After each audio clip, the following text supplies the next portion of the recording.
प्रिय विद्यार्थियों एवं सम्मानित श्रोतागण, आप सभी को भी मेरी ओर से प्रणाम, सुप्रभात, नमस्कार एवं स्वागतम।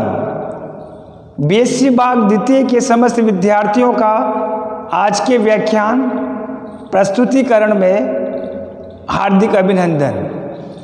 प्रिय विद्यार्थियों, आज हम जो व्याख्यान प्रस्तुत करने जा रहे हैं जिसका शीर्षक है कार्नो इंजन की दक्षता और उससे संबंधित महत्वपूर्ण व्यंजक, जो बीएससी भाग द्वितीय के प्रश्न पत्र तृतीय के इकाई द्वितीय से अध्याय द्वितीय से ऊष्मागतिकी द्वितीय से चुना गया है।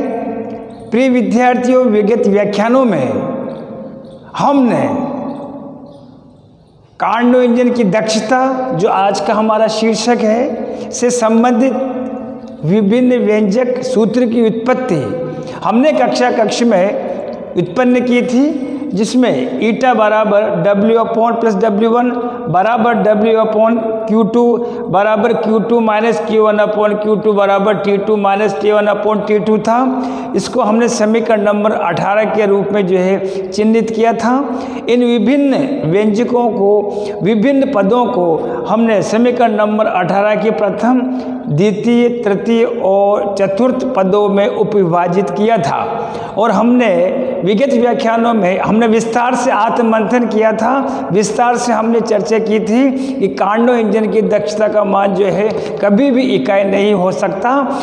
एक विशेष परिस्थितियों में है, दो विशेष परिस्थितियों में कार्नो इंजन की दक्षता का मान इकाई हो सकता है, जिसे हम परिस्थिति एक में हमने इसमें जब ऊष्मा स्रोत का तापमान T2 अनंत लिया था, इस T2 बराबर अनंत ताप को हमने प्रेक्षित मान करके जब दक्षता का मान हमने परिकलित किया था, ऐसी स्थिति में दक्षता का मान इकाई आता है, जो असंभव था, क्योंकि ऊष्मा स्रोत का तापमान कभी भी जो है इकाई, ऊष्मा स्रोत का तापमान कभी भी अनंत नहीं हो सकता। उसी क्रम में हमने एक द्वितीय परिस्थिति जो है सिंक का तापमान हमने T1 बराबर 0 मान करके हमने कार्नो इंजन की दक्षता का मान परिकलित किया था।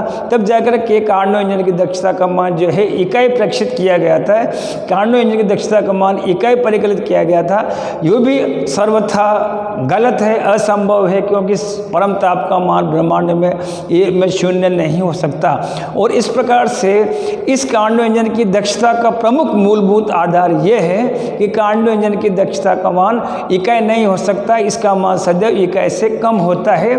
प्रिय विद्यार्थियों, संक्षिप्त में कार्नो इंजन की दक्षता को मैं पुनः सुपरिभाषित कर देना चाहता हूं, जिसमें जब कार्नो इंजन को ऊष्मा स्रोत से जोड़ा जाता है प्लस Q2 ऊष्मा कार्नो इंजन ऊष्मा स्रोत से अवशोषित करता है, W कार्य संपन्न करता है, शेष कार्य जो है सिंक को, शेष ऊष्मा जो है सिंक को उत्सर्जित करता है माइनस Q1 के रूप में। इसे कार्नो इंजन की दक्षता कहा जाता है और इसे ईटा के द्वारा प्रदर्शित किया जाता है। एक अन्य गणितीय रूप में आप देखेंगे, जैसे कार्नो इंजन को ऊष्मा स्रोत से युग्मित किया जाता है, जोड़ा जाता है, और जब कार्नो इंजन ऊष्मा स्रोत से प्लस Q2 ऊष्मा को अवशोषित करता है, W कार्य का निष्पादन करता है, निष्पादित कार्य में अवशोषित ऊष्मा Q2 से विभाजित किया जाता है, तो प्राप्त राशि कार्नो इंजन की दक्षता कहलाती है। इसको W के द्वारा प्रदर्शित किया जाता है। कार्नो इंजन की दक्षता के आधार पर हमें ऊष्मागतिकी के द्वितीय नियम की आवश्यकता हुई। कार्नो इंजन की दक्षता के आधार पर ऊष्मागतिकी के द्वितीय नियम को प्रेक्षित किया गया।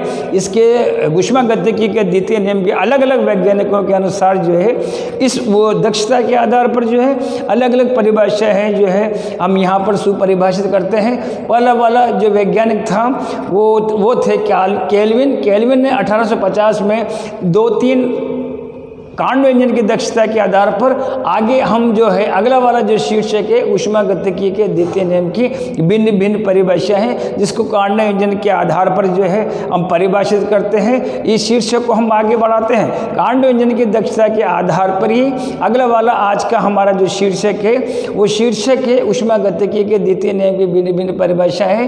केल्विन और आप देखेंगे क्लॉसियस, दो सुप्रसिद्ध वैज्ञानिक थे।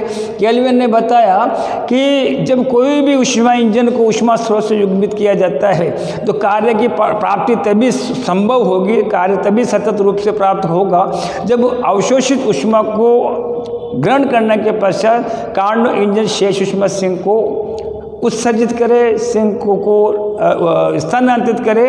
ये वाला जो है केल्विन के अनुसार जो है पहला वाला जो है प्रमुख अभिग्रहिता ऊष्मागतिकी के द्वितीय नियम के अनुसार, ऊष्मागतिकी के द्वितीय नियम के अनुसार अगला वाला जो अभिग्रहित है वो ये है कि किसी भी ऊष्मा स्रोत से, एक ही ऊष्मा स्रोत से ऊष्मा को प्राप्त करके कार्य की सतत प्राप्ति जो है असंभव है।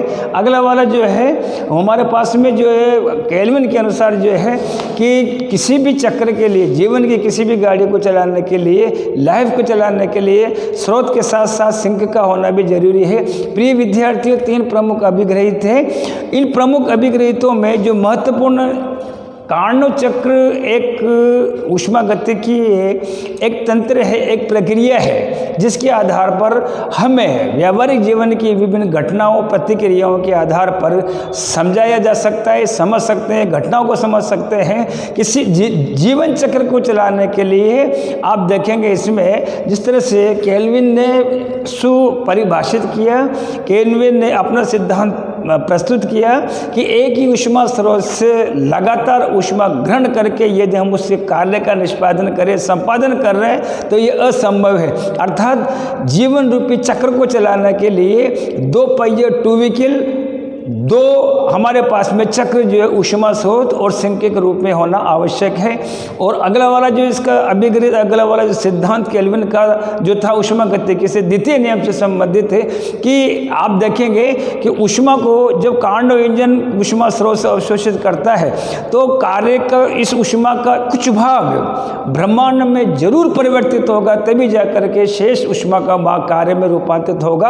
अर्थात केल्विन के प्रमुख अभिग्रहितों में संपूर्ण अवशोष ऊष्मा को कार्य के रूप में रूपांतरित नहीं किया जा सकता। अर्थात दूसरा वाला जो, अगला वाला जो इसका अभिग्रहित था वो कार्य किसी भी एक ही ऊष्मा स्रोत से ऊष्मा ग्रहण करके कार्य की सतत प्राप्ति असंभव, अर्थात ऊष्मा स्रोत के साथ साथ सिंक का होना भी जरूरी होता है। और इसी के साथ साथ एक जीवन चक्र को चलाने के लिए आप देखेंगे ए से लेके बी, बी से लेके सी, सी से लेके डी, डी से लेके ए से बी हमारे पास में समतापीय प्रसार, बी से लेकर सी तक रुद्धोष्म प्रसार, सी से लेकर डी तक जो है समतापी जो है संपीड़न, डी से लेकर जो है ए रुद्धोष्म जो है संपीड़न को दर्शाता है। इस चक्र के माध्यम से, कार्नो चक्र के माध्यम से हमें जीवन में जीने के लिए, विभिन्न प्रकार की घटनाओं को समझने के लिए जो निष्पादित होती है, संपन्न होती है, कार्नो चक्र के आधार पर जो है हम उसको समझ सकते हैं। स्रोत और सिंक ये एक ऊष्मागतिकी वैज्ञानिक एक प्रतीक है जिसके आधार पर व्यावहारिक जीवन की घटनाओं को समझने में हमें मदद मिलती है। जिसे एक ही ऊष्मा स्रोत से कोई भी एक ही आदमी, आप देखेंगे इसमें कोई दो राय नहीं है, कोई भी आप ऊष्मा स्रोत लगे, कोई भी व्यक्ति लगे, यदि आपने उसको एक बार ऊष्मा ऊर्जा दे दी और उससे कार्य की सतत प्राप्ति लगातार जो अनवरत रूप से लगातार जो है कार्य की प्राप्ति की आप अपेक्षा रखेंगे, उम्मीदें रखते हैं तो वो असंभव है। अर्थात आप देखेंगे कि किसी भी जिंदगी में, किसी भी लाइफ में देखेंगे आप जीवन चक्र को चलाने के लिए आप देखेंगे एक पक्ष के साथ साथ दूसरा पक्ष भी जो है उसके सहयोग की जो है आशा अपेक्षित होती है। अर्थात जीवन चक्र को चलाने के लिए ऊष्मा स्रोत के साथ साथ सिंक का होना भी जरूरी होता है। और केल्विन के अनुसार ऊष्मागतिकी का द्वितीय नियम यह भी परिभाषित करता है कि अवशोष ऊष्मा जो किसी भी ऊष्मा स्रोत से हम लेंगे तो उसका कुछ भाग पारिपार्श्विक में परिवर्तित हुए बिना कार्य की सतत प्राप्ति असंभव है। ये केल्विन के विभिन्न विचार थे, केल्विन के विभिन्न सिद्धांत थे। आप देखेंगे अगला वाला क्लॉसियस है।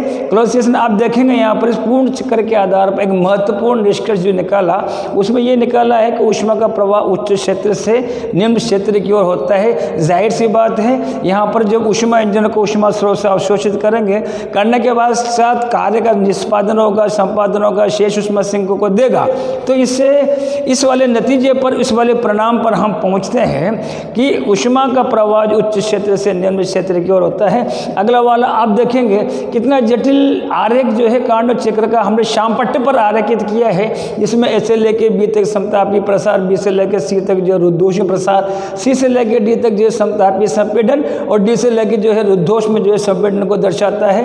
ए बी सी डी बिंदु पर आयतन का मान V1 के द्वारा, V2 के द्वारा, V3 के द्वारा और V4 के द्वारा प्रक्षेपित किया जाता है। साथ ही कार्य का मान जो है प्लस Q2, ऐसे लेके बी तक संपन्न कार्य जो है निष्पादित कार्य प्लस W1, इसमें बी से लेके सी के मध्य रुद्धोष प्रसार में किया गया कार्य प्लस W2। इसी तरह से इसमें माइनस Q1 सिक्के को समर्पित ऊष्मा माइनस Q1, आप देखें किए गए कार्य का माइनस W3 और यहाँ पर माइनस W4 होता है। इस संपूर्ण जटिल पदों को, जटिल प्रक्रिया को, इस जटिल चक्र को जो है आप देखेंगे यहाँ पर क्लॉसियस ने जो है एंट्रोपी का नाम दिया है, और इसके आधार पर इसको हम ब्रह्मांड पर जो है पारिपार्श्विक पर जो है हम लागू करते हैं। अर्थात इस अव्यवस्था को जो है आगे वाला देखेंगे आप, ब्रह्मांड की एंट्रोपी बढ़ रही है। इतना जटिल प्रयोग करने के पश्चात में आप देखेंगे यहाँ पर क्लॉसियस इस नतीजे पर पहुँचे हैं कि अव्यवस्था, जिसको ऊष्मागति के रूप में एंट्रोपी कहा जाता है, ब्रह्मांड में अव्यवस्था एंट्रोपी का मान जो है बढ़ता हुआ जा रहा है। प्रिय विद्यार्थियों, इसमें एक महत्वपूर्ण शब्द आया है एंट्रोपी। एंट्रोपी ऊष्मागति के रूप से अव्यवस्था का मापन है, जो इस कार्नोट चक्र के आधार पर सुपरिभाषित किया है। एंट्रोपी की परिभाषा, इसकी इकाई और विभिन्न आप देखेंगे इसमें पैरामीटर्स, ताप, दाब और आयतन में इसका परिवर्तन कैसा होता है, अवस्था चरम परिवर्तन कैसे होता है। आने वाले व्याख्यानों में हम एंट्रोपी और उसकी परिभाषा को जो है कक्षा में जो है सुपरिभाषित करेंगे। आप सभी को कोटि कोटि धन्यवाद, आभार।